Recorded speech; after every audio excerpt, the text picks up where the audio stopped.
मोहिनी के 3 बेटे थे। पति खूब अच्छा कमाता और बड़े घर के ऐश सब था मोहिनी के जीवन में। लेकिन एक चीज जो नहीं थी वो थी सुकून। मेरी बहन और मेरा भाई दोनों गरीब, लेकिन मैं मेरे पास तो नोट की बरसात है। तभी मोहिनी की बहन बीना उसके दरवाजे आ जाती है। अरे मोहिनी, कैसी है? मेरे घर में ना सिलेंडर खत्म हो गया है। तेरे पास तो इतने पैसे हैं, भरवा देना मेरा सिलेंडर। पैसे जैसे ही आ जाएंगे मैं दे दूंगी। तभी मोहिनी का पति राकेश आ जाता है। क्या है बिना, ये अपने घर की परेशानी हम लोगों के घर ना गाया करो। तुम्हारी बहन को तुम लोगों पर तरस आ जाता है और वो पैसे देने लग जाती है। मुझे ये बिल्कुल पसंद नहीं है। ओ जीजा जी, नहीं, मैं तो वो बस अच्छा मैं चलती हूँ। बीना वहाँ से चली जाती है। उसके जाने के बाद अच्छा किया जो आपने सुना दिया। अरे न जाने क्या सोचकर मेरे घर आ जाती है कि जैसे यहाँ तो भंडारा भरा है। अरे कितना तो दे दिया। अच्छा जी, जरा 1000 तो देना। वो बिन्नी दीदी है ना, उनके घर जा रही हूँ। उनका पोता हुआ है तो मुंह दिखाई दे दूंगी। हाँ, उन लोगों के आगे तो शो ऑफ किया करो। वो खुद को बड़ा अमीर शो करते हैं ना। दिखा दे कि तू भी किसी से कम नहीं है। हाँ जी, इसी के लिए तो जा रही हूँ। मोहिनी तैयार होकर अपनी बुआ की बेटी के घर जाती है, जहाँ उसके पोते का कार्यक्रम चल रहा होता है। वहाँ वीना भी आई होती है।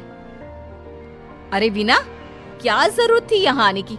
तेरे घर पर गैस नहीं है तो वो भरा लेती। क्या करूँ मोहिनी, बुआ को बुरा लग जाता नहीं जाती तो। वैसे मेरे पास एक जोड़ा बच्चे का कपड़ा रखा था, वही अपनी चांदी के पायल के साथ देने जा रही हूँ। घर पर गैस थी नहीं, सोचा परिवार यहीं खाना खा लेगा, बाकी सुबह का सुबह देखा जाएगा। मोहिनी को बहन पर दया आ जाती है। वो पर्स से 1000 रुपए निकाल कर दे देती है। ले वीना, लेकिन पैसे वापस कर देना, तेरे जीजाजी हिसाब लेते हैं। मोहिनी भी क्या करती, गरीबी में बहन का सहारा ही उसके जीवन जीने का आधार था। फिर एक रोज, सुनिए, भाई के घर बेटी हुई है, मुझे माँ के पास जाना होगा।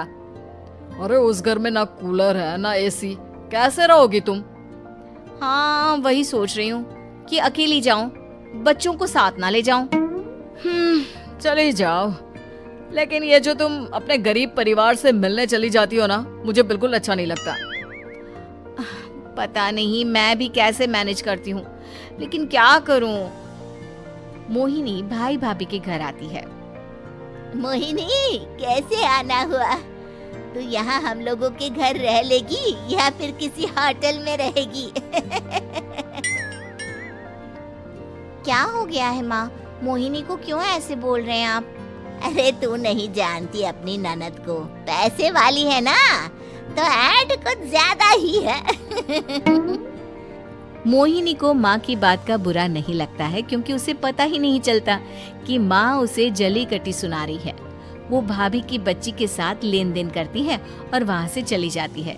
उसके जाने के बाद, माँ, क्यों आप मोहिनी को इतनी सारी बातें सुनाती हो? भाई का बेटा बोल पड़ता है। माँ, क्योंकि दादी जानती है कि बुआ के अंदर घमंड है। सही बोल रहा है मोहन।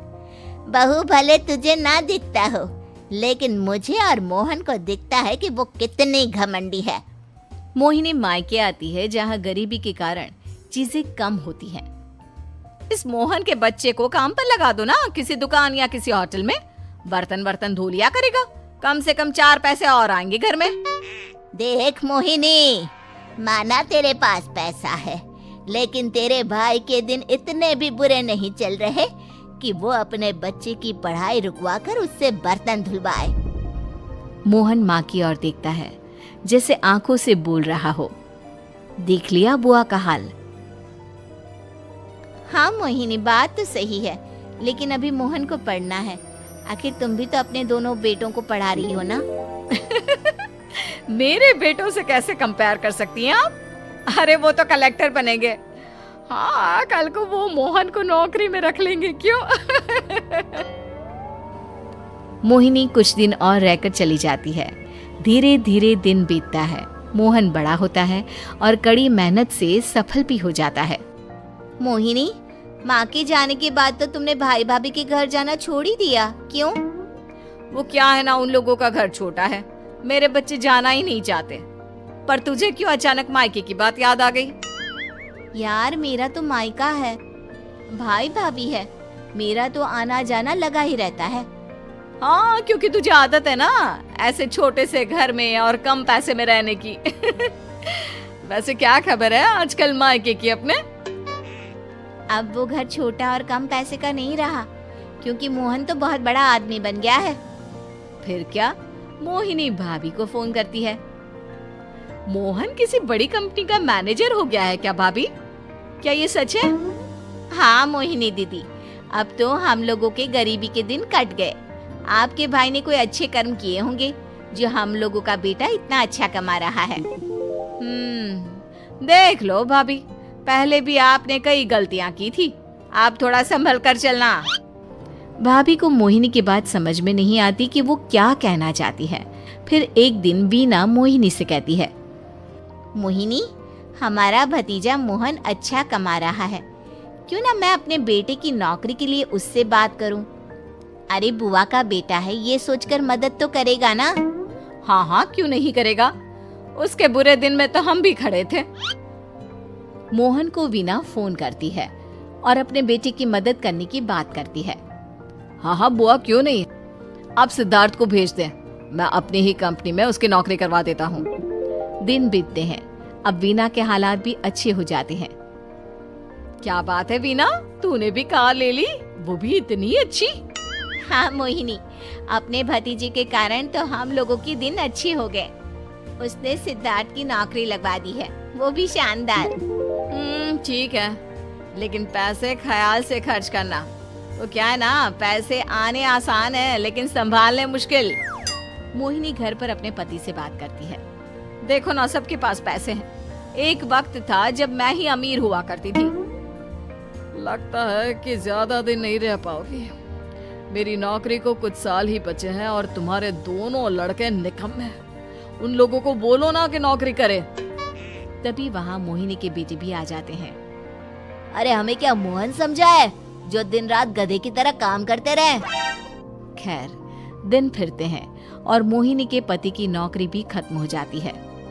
मोहिनी क्या करे, थोड़े से पैसे में गुजारा नहीं हो रहा है। तो क्या करे, मेरी समझ में कुछ नहीं आ रहा। मोहन को बोलो ना कि वो इन दोनों के लिए नौकरी देखे, जैसे सिद्धार्थ के लिए नौकरी देखी है। मोहिनी क्या कहती, उसे अपने वो दिन याद आ जाते हैं जब उसने भाभी से मोहन को नौकर बनने की सलाह दी थी। क्या हो गया, क्या सोच रही हो मोहिनी? यही कि वक्त कभी भी किसी का भी पलट सकता है। ऊपर वाले से डर कर रहना चाहिए।